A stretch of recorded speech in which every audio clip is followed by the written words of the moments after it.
This one's coming from Am I Wrong? It's posted 7 days ago. My fiance left after I refused to play her games. I, 26 male, and my fiance, 27 female, have been together for 15 months. I proposed to her on her 1 year anniversary. For the most part, things have been great. We laugh, we have good times, been there through rough patches in the past, and now again today. She has a habit of when we get into an argument, she gives me the silent treatment and ignores me, pushes me away. In the past, she has even collected her things and left, saying we are over, just to come back a day or two later. The thing is that when we argue, it's always her starting an argument over things that I feel aren't significant, or definitely not to the point that she escalates it to. One example is back when we were together for about 2 to 3 months, she was spending the night at my place and we were watching a movie at about 10 p.m. I had to work the next day at 7 and she suggested I go to sleep so I would be well rested for work. I told her I wanted to finish the movie and that somehow escalated into her leaving in the middle of the night to drive off and sleep somewhere in her car.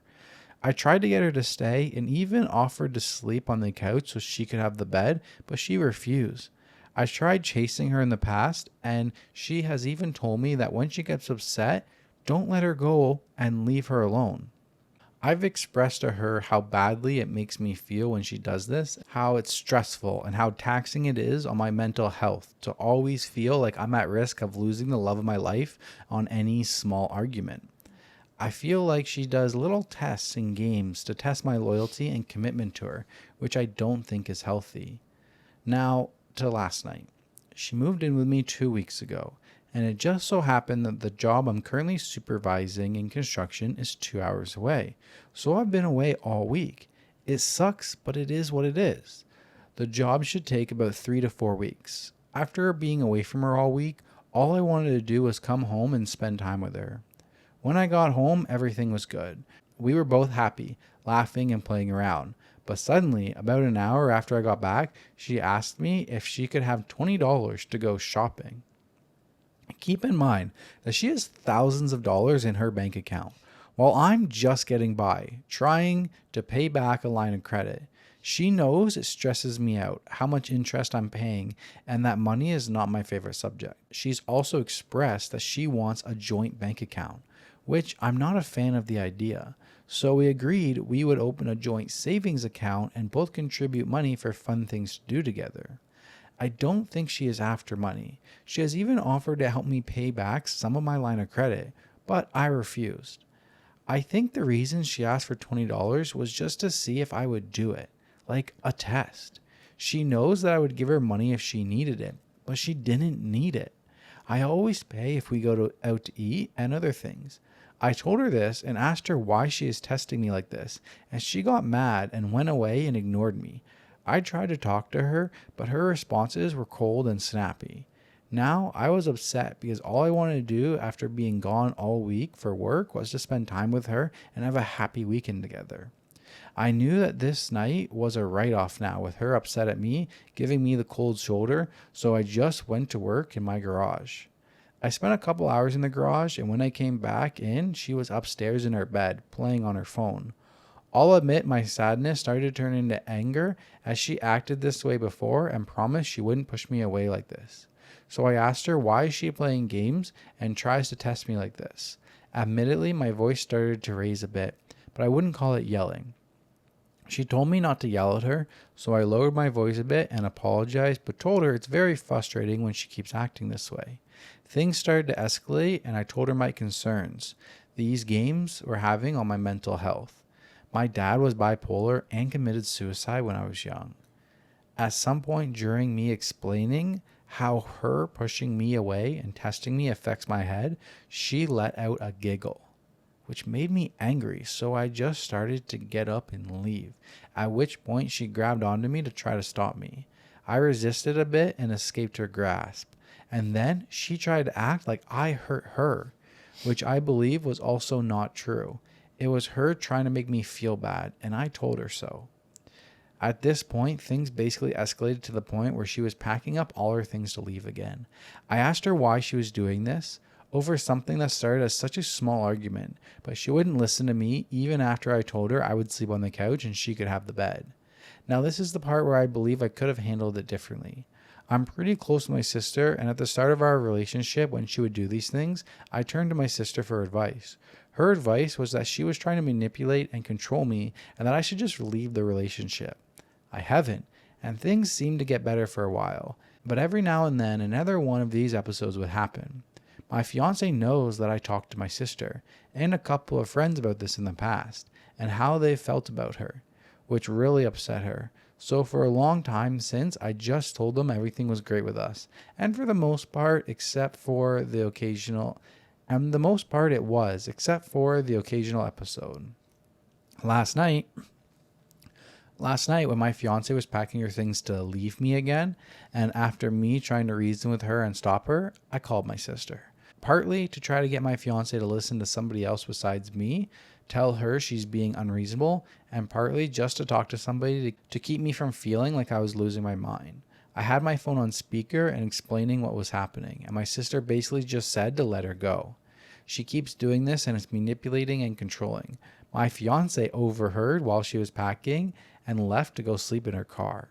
I let her go because I told her in the past if she pushes me away, I won't chase her because I know it's just a game she's playing with me.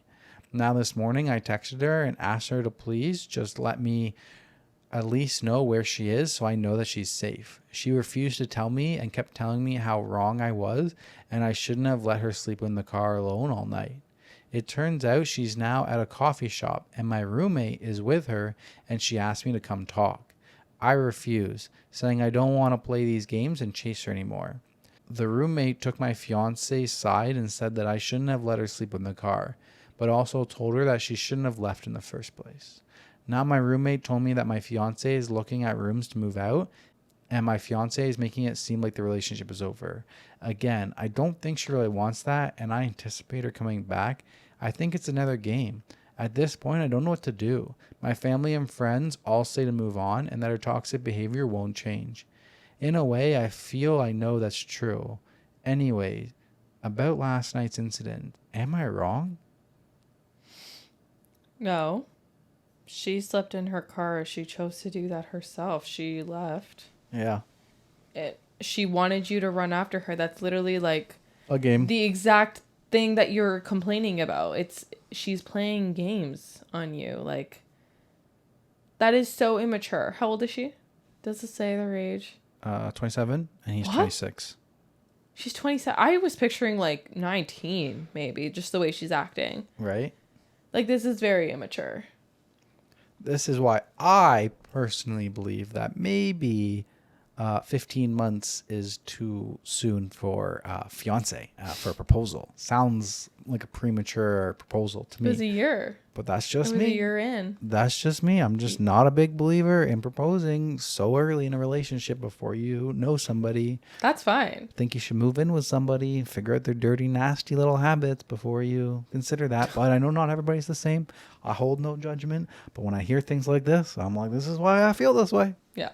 No, I agree. I think if you can, I think definitely move in with your significant other before getting married or before the whole proposal and all that. Yeah, like, do they ever clean the toilet? Do they ever empty the fridge out and give it a deep clean?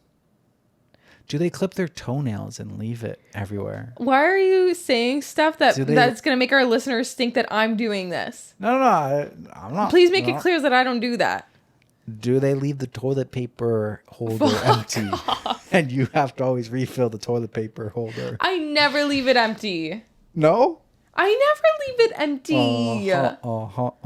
Sure. Again with the toilet paper shaming. No. Yes, toilet paper shaming. No, this is different. No. This is not refilling the roll. No, that listener from Germany. Oh my God, we had a write-in from Germany. If you're listening, we loved your write-in. I loved it.